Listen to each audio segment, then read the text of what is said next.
Boa tarde, amigos e amigas. Meu nome é Ludmila Almeida, eu sou trabalhadora do GPEC e estou aqui mais uma vez com vocês para darmos continuidade ao estudo do Evangelho segundo o Espiritismo, que temos realizado de forma sequencial aqui pelo YouTube, pelo canal do GPEC no YouTube. E hoje nós vamos dar sequência ao capítulo 7, Bem-aventurados os pobres de espírito. Estamos no terceiro vídeo desse capítulo, na terceira parte desse capítulo, intitulada Mistérios Ocultos aos Sábios e aos Prudentes. Pode ter alguma diferença nas traduções dos evangelhos, mas esse é o título de hoje. E antes de darmos início ao nosso estudo propriamente dito, as nossas reflexões, a nossa leitura, gostaria de convidar a todos para que possamos fazer um momento de conexão com o alto, uma breve oração inicial. Então, aqueles que assim preferirem podem fechar os olhos. Vamos acalmar a nossa respiração. Vamos esvaziar a nossa mente, nos conectar com o aqui, com o agora e com toda essa espiritualidade amiga que nos rodeia. E rogamos, amado Mestre Jesus, que nesse momento de estudo eu possa ter sabedoria para compreender as suas lições. Que as suas palavras me toquem e que eu consiga, a partir delas, transformar os meus pensamentos e as minhas atitudes. Rogo que esse seja um estudo tranquilo, pacífico, que eu possa verdadeiramente internalizar os conceitos que forem discutidos, para que num futuro próximo isso frutifique em forma de amor, de gratidão, de compaixão e de compreensão para comigo mesmo e para o próximo. Que assim seja. Então, meus amigos, como eu estava dizendo, hoje nós vamos dar continuidade ao 7º capítulo, que é o capítulo de nome Bem-aventurados os pobres de espírito. Nós já vimos em vídeos anteriores, né, o primeiro tópico e o segundo, e hoje vamos ver o terceiro tópico deste capítulo, que são os mistérios ocultos aos sábios e prudentes. Eu não vou fazer a leitura completa desse tópico, mas nós vamos discutir ele de forma sequencial. Então, se você desejar fazer a leitura, você pode parar um pouco o vídeo, fazer a leitura e depois nós seguimos. Mas eu vou começar lendo o item 7, que é um item que se refere a São Mateus, Evangelho de São Mateus, capítulo 11, versículo 25, em que Jesus diz: Então Jesus disse essas palavras: Eu vos rendo glória, meu Pai, Senhor do céu e da terra, por haverdes ocultado essas coisas aos sábios e aos prudentes, e por havê-las revelados aos simples e aos pequenos. E aí, esse é um versículo que pode gerar certa confusão, certa dúvida, né? Porque Jesus está agradecendo, rendendo glórias ao Senhor dos céus, o Pai dele, por ter preferido revelar esses mistérios ocultos aos simples e não àqueles considerados sábios e prudentes. Quem são esses simples e quem são esses sábios e prudentes? Os sábios e prudentes da época são aqueles que tinham conhecimento, né? Aqueles que eram vividos, que tinham vivência nas ciências, né? Que eram conhecedores das leis, que eram conhecedores das ciências da época. E muitos desses homens, claro que a gente não pode generalizar, mas muitos desses homens carregavam consigo enorme quantidade de orgulho e de vaidade. Esses são aos que Jesus se refere como sábios e prudentes. E quem são aqueles pequenos, aqueles simples e pequenos, como ele se refere aqui? São os pobres de espírito, são os humildes, são aqueles que não se igualam a Deus, que não querem competir com Deus, que não querem desafiar Deus, né? A humildade é isso, é reconhecer que nós temos que reverenciar aquele que é melhor do que nós. Então, esses são os simples, esses são os pequenos a que Jesus se refere. Quando a gente lê uma passagem do Evangelho, a gente tem que se lembrar sempre de contextualizar essa passagem. Então, quando a gente contextualiza, a gente percebe o que ele estava querendo dizer com mais clareza. E aí o texto segue, né, no item 8, explicando justamente isso que eu acabei de dizer. Que esses que são ditos sábios são os orgulhosos e que gostam de tratar Deus de igual para igual. Ou, se não tratam Deus de igual para igual, simplesmente o negam, porque não conseguem conceber um pensamento racional que explique Deus. E tudo que não é explicado de forma racional para eles, eles preferem negar. Essa é a concepção que se diz dos sábios e prudentes da época. E, pelo contrário, né, os humildes, os mansos, os pequenos, são aqueles que têm capacidade de perceber que existe algo além que ainda não é possível compreender totalmente, mas a qual se deve total respeito, total gratidão, total admiração. Né? São aqueles que são capazes de louvar a Deus. E aí Jesus agradece por esses mistérios ocultos serem revelados a essas pessoas que estavam preparadas para receber o mistério. E nós vamos seguir no item 9, né, com um questionamento que ele faz com relação a por que não se deve, de toda forma, tentar explicar, convencer, traduzir esses mistérios para aqueles que não ainda estão preparados, ou seja, que ainda estão cheios de orgulho, de vaidade. E ele cita aqui, eu vou ler um pequeno trecho, né? Que certos incrédulos se espantam de que os espíritos façam tão poucos esforços para convencê-los. É que estes últimos se ocupam daqueles que procuram a luz de boa fé. Por que será que os espíritos, os bons espíritos, iriam se ocupar de explicar-se para aqueles que não têm interesses bons, que apenas buscam observar esses mistérios para negá-los, para contradizê-los, para desafiá-los?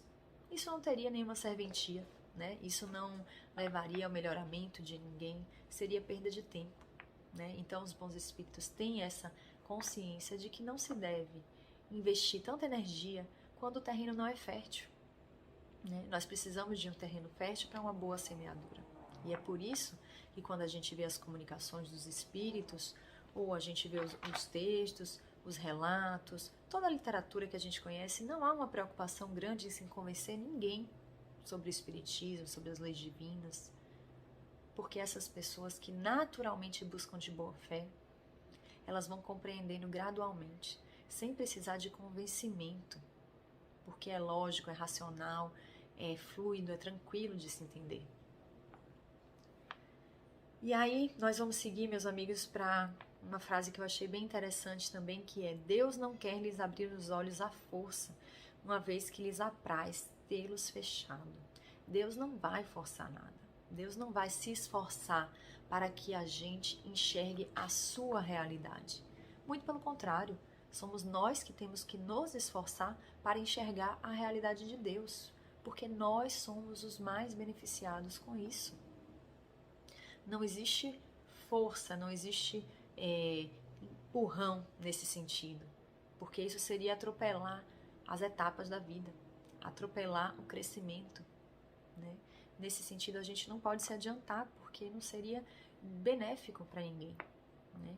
Se você dá uma explicação muito lógica, muito racional, mas a pessoa não tem capacidade de acolher aquela explicação, ela está cheia de orgulho, de vaidade, ela quer refutar de toda forma, porque ela quer provar que o seu pensamento lógico, racional é soberano, de que adianta? Não adianta nada. Deus não está aqui para poder convencer ninguém. Inclusive, é o que ele fala no item 10, no último capítulo, que esses que se recusam a reconhecer a verdade é porque seu espírito não está ainda maduro para compreendê-la, nem seu coração para senti-la. Desculpe, no item 10, né? No item 10 deste trecho do capítulo 7. Então, seu espírito não está maduro para compreendê-lo. É como eu falei, a gente não pode atravessar, a gente não pode se adiantar, porque cada um tem seu nível evolutivo, cada um tem sua capacidade de compreensão. E aí, a gente tem que entender que somos nós que temos que nos preparar para receber essa realidade divina, que ela não vai cair de presente, que Deus não vai nos dar a explicação sem que a gente consiga entender, sem que a gente queira entender, sem que a gente de bom ânimo, de bom coração, queira compreender essa lógica divina que rege o universo. Essa lógica divina que se traduz nas leis divinas, né? Principalmente na lei de amor, justiça e de caridade. Então a gente precisa estar aberto. E como é que a gente faz para estar aberto? Nós somos pessoas, nós somos espíritos que somos cheios de características, cheios de qualidades, cheios de defeitos, cheios de capacidade, cheios de medo, cheios de vergonha, cheios de culpa, cheios de orgulho, cheios de vaidade. Todos nós temos um pouco de cada um desses ingredientes. Mas para que a gente consiga limpar o nosso vaso, se a gente pensar que todos esses ingredientes estão num copo, num vaso, para que a gente possa limpar o nosso vaso, a gente precisa depurar os ingredientes que não nos trazem nada de bom. A gente precisa tirar a nossa vaidade, a gente precisa tirar o nosso orgulho para que a humildade cresça. E com essa humildade a gente consiga descortinar, a gente consiga enxergar a realidade. Nesse texto existe até uma analogia em relação à catarata. A catarata é uma doença que não é por incapacidade dos olhos, mas é por uma opacidade, ou seja, o cristalino, que é a lente do olho, ela fica opacificada. O olho funciona de forma perfeita, mas a luz não entra. Então nós precisamos tirar essa catarata que existe em nós, para podermos deixar a luz divina entrar e sermos dignos de receber, de entender, de compreender as suas leis, ou seja, os seus mistérios ocultos. E aí, eu queria encerrar essa minha fala com uma reflexão que eu deixo para nós pensarmos durante a semana. O que eu preciso fazer para abrir os meus olhos? O que eu preciso fazer para descortinar essa verdade? O que eu preciso fazer para conhecer esses mistérios ocultos? Que hábitos eu preciso mudar?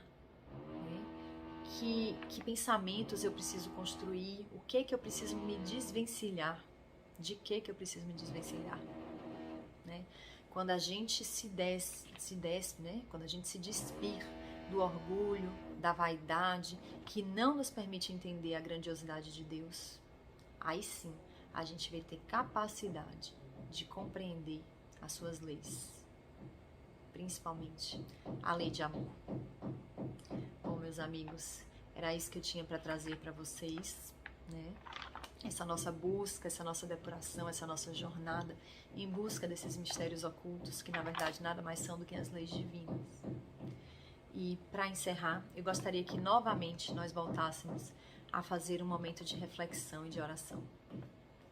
Então vamos novamente nos acalmar, respirar de forma pausada, tranquila, nos conectar com o alto, pedindo: ó Pai Celestial, nesse momento oramos pela nossa família, pelos nossos amigos, por todos aqueles que convivem conosco.